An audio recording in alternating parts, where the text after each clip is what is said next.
Diyan, eto na ang ating Vietnamese spring roll.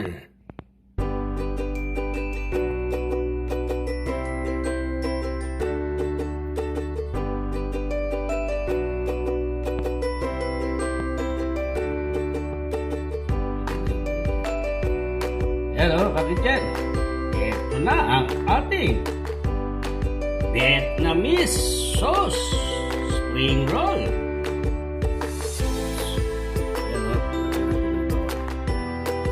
Yan. Ayan o. Ayan. Ayan yung gitna niya. Ayan o.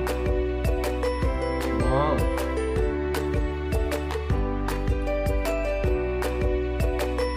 Good.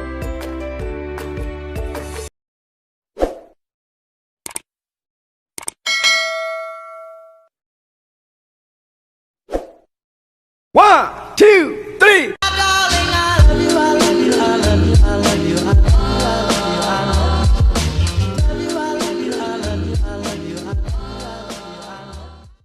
Bakit yan? Nagpainit tayo ng tubig na mainit. Ibubuhos natin dito sa ating sotanghon. Lulutuin natin siya sa tubig na mainit dito. Bakit yan?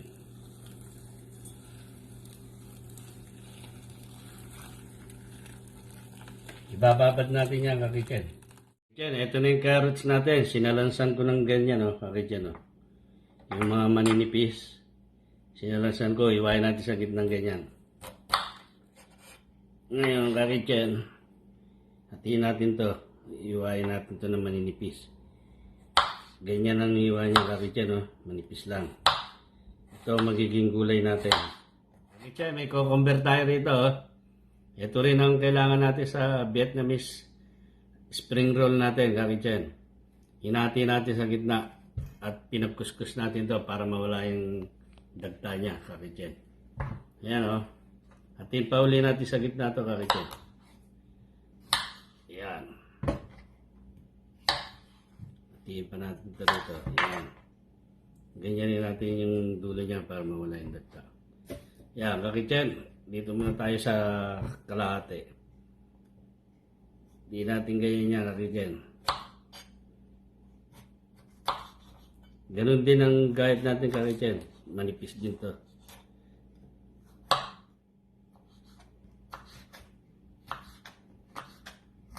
Kakityan, eto naman yung meat natin, oh. Hinugasa ko na to. Dinirain ko.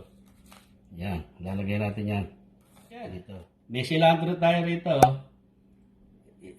Kasama to sa ingredients natin para sa Vietnamese spring roll natin. Hinugasan ko na to, kakitchen. Kasabay nung meat natin. Ayan, separate natin. Kakitchen, ito naman yung lettuce natin, oh. Hinugasan na natin to. Itong ilalatag natin sa noodles natin. Sa pambalot natin. Sarap. Kakitchen, ito na yung shrimp natin. Nagpakulo tayo ng tubig na mainit, tsaka natin to pinakuluan. Huwag nyong i-overcook, kakityan, kasi lilit to. Ayan o. Tinanggalan na natin to, nilinis na natin. Iwain natin to sa gitna, kakityan. Ayan o.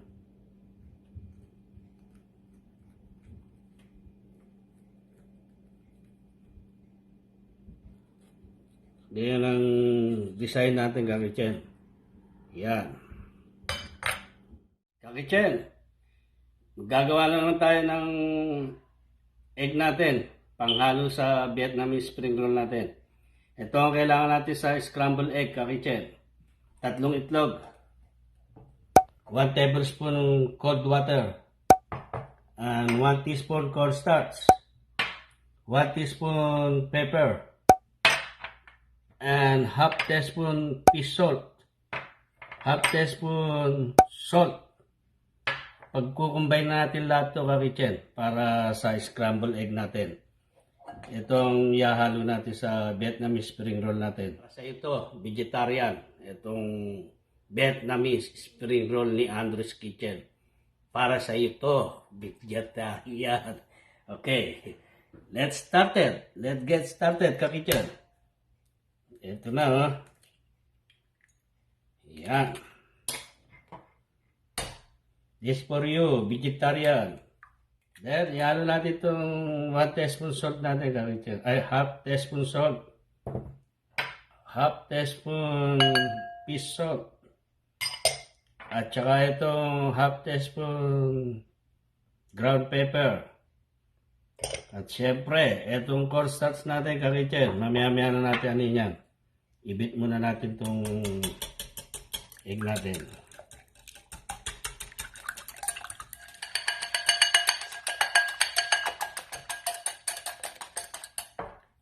Kakitchen, okay na itong itlog natin. Ito naman ang cornstarch natin, kakitchen. Imimix natin sa tubig na malamig. Yan.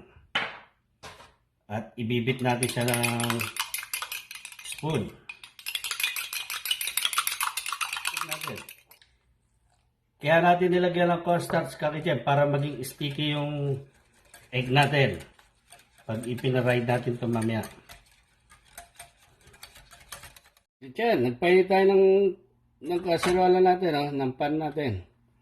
Naglagay tayo ng konting oil. Ibabrush natin to para sa egg natin. Ayan, oh. Okay, mainit na yung pan natin. Lalagay na natin ito itlog natin. Ayan, oh. Inilo ko yung stove natin, kakitchen. Kakitchen, nag-flip na tayo. Ayan, oh. Pinilip na natin. Papatayin na natin yung stove natin. Ayan, oh. I-flip uli natin. Ayan na siya, kakitchen. Ito ang kailangan natin sa ating Vietnamese spring roll. Palalamigin lang natin ito, kakitchen. Kakitchen, ito na yung itlog natin, oh, na ipinaride. Kaya ganyan ang kulay niya, kakitchen. May paminta yan. Pero masarap yan, kakitchen. Malasang malasa yan. I-roll natin siya, kakitchen. Ng ganyan. At ihiwain natin to ng manipis.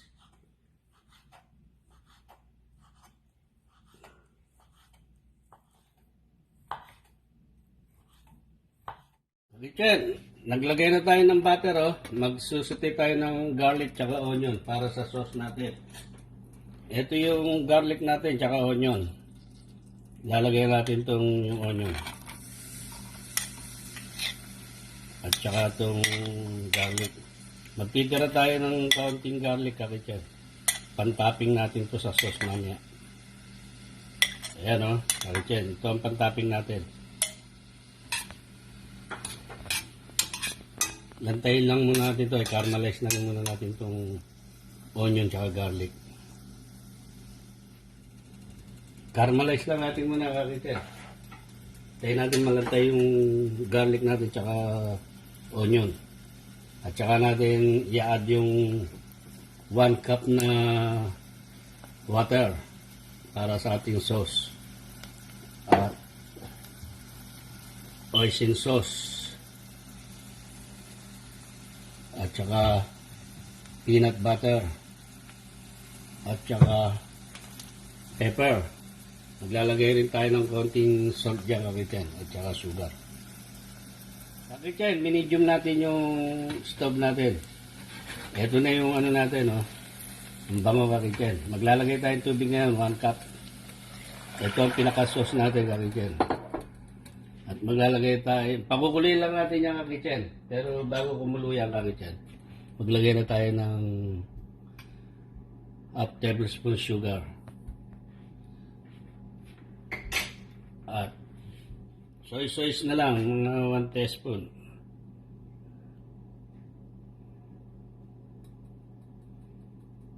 Yan. Soy sauce natin.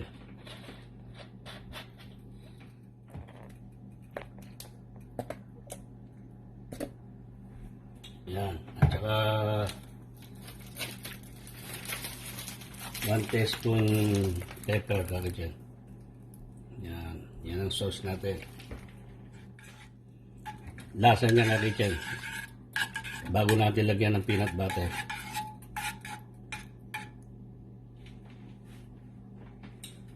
Wow! Masarap, kakitchen. Lumasa yung sugar natin at saka yung soy sauce. At saka yung garlic. Nagalo silang lahat. Wala pa yung peanut butter natin. Kakitchen, kumukulo na siya. Oh. Lalagyan natin siya ng peanut butter, kakitchen. Ilolo natin siya ng mahinang-mahina. Yan, oh. Titignan natin yung texture niya, kakitchen. Maglalagay tayo ng konting cornstarch, kakitchen.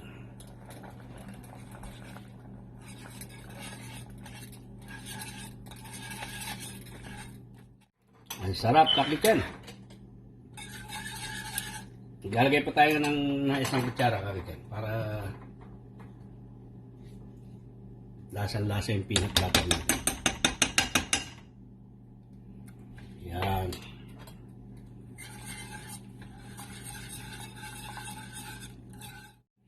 Kakitchen, ito yung ginamit natin peanut butter, oh. Buo-buo yung mani niya. Crunchy siya, kakitchen. Yan. Kaya pwede na kayong di maglagay ng mani dyan mamaya sa ibabaw. Pero maglalagay pa rin tayo. Pampaganda ng para sa paningin natin, kakitchen. Ayan na, oh. Lalagay tayo konting cornstarch, kakitchen. Malapot na siya pero maganda, may konting cornstarch pa siya. Masarap na yung ano niya, texture niya, yung lasa niya.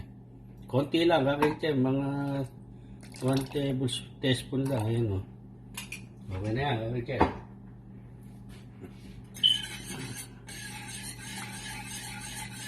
Ayan na, kakitchen, oh. Yung lapot niya, oh. Okay na to, kakitchen. Ito yung hinahanap nating texture. Kakitchen, ito yung sotangon natin na binabad kanina, oh. Idiniray na natin siya. Kaya sure tayo lutong-luto yan, malambot yan, kakitchen. Pero hindi lusak yan, kakitchen. Yan. Kakitchen, ito na, gagawin na natin ito isa, oh. Yan. At saka maglalagay tayo ngayon ng dahon, kakitchen. Huwag nyo ilalagay yung gitna, kakitchen, matigas. Masisira yung wrap natin. Yan. Tapos, carrots. Bell pepper. Ang sarap i-dip na ito sa sauce natin mamaya, kakitchen. Tapos, itong egg natin, kakitchen. Oh. Ito rin nagbigay ng lasa dyan, kakitchen. Eh. Yung egg. Eh. Tapos, saka itong sotanghon natin. Medyo iporma lang natin to ng ganyan, kakitchen. At lalagyan natin to ng cilantro, kakitchen. Yan ang ano niya, eh. Pampalasa. At saka itong shrimp natin, kakitchen, no? Na napaka dagdag flavor to talaga, kakitchen. Ito ang pinakamit natin. At siyempre, maglalagay din tayo ng meat dyan, kakitchen. Hindi mawawala. Ayan, o. 2 meat. Para maganda-ganda ang texture niya. At itutupi na natin to sa kanto, kakitchen. Ayan, o. Yan. Huwag kayong nervous yan, kakitchen. Simple lang to. Para lang kayo nagbabalot ng lumpia. Ayan, o. Tsaka nyo lagyan na ito. Ito kasi, kakitchen, itong daon ng bawang, kaya wala tayong daon ng bawang na bili. Itong kinuha ko sa garden, itong daon ng sibuyas. Pampaganda lang yan. Pan-relax. Ayan, o. At tsaka natin itutupi yan. Ayan, kakitchen, o. Ayan na ang ating finished product ng ating Vietnamese spring roll ni Andrew's Kitchen. Ayan, o, kakitchen, o. Wow! Swabe, ang sarap tikman na ito, kakitchen. Mamaya na. At kakitchen, eto na ang ating Vietnamese spring roll.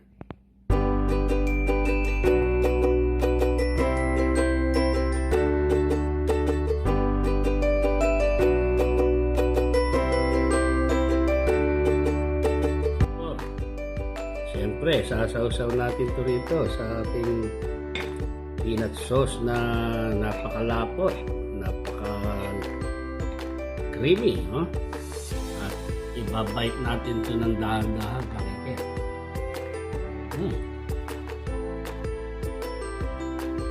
Wow! Ang sarap, kakike! Grabe! Ang sarap ng meat, saka yung mga herbs na nilagay natin. Meat at saka carrot, itlog, egg. Sarap kakitchen.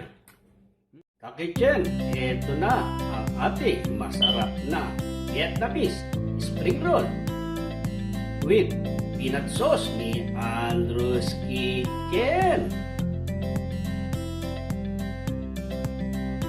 So, masarap na recipe ang ating nagawa ngayong araw na ito. Ito ay para kay Angeline Faith na nagre-request na isang masarap na snack. Angeline Faith, para sa itong recipe ito. Ito ay bagay na bagay sa piknikan na pwede mong gawin para sa mga kaibigan mo. Hanggang sa susunod ulit, ka-kitchen, isang masarap ulit na recipe ang ating gagawin dito lang sa Andrew's Kitchen. Maraming salamat sa mga suporta nyo, ka-kitchen, sa walang sawa nyong panonood at pag-subscribe sa Andrew's Kitchen. At salamat sa pagtitiwala nyo. Hanggang sa susunod ulit, ka-kitchen, gagawa ulit tayo ng masarap na recipe para sa ating masarap na dinner. Maraming salamat sa inyo. God bless us all, ka-kitchen. Thank you so much. Bye!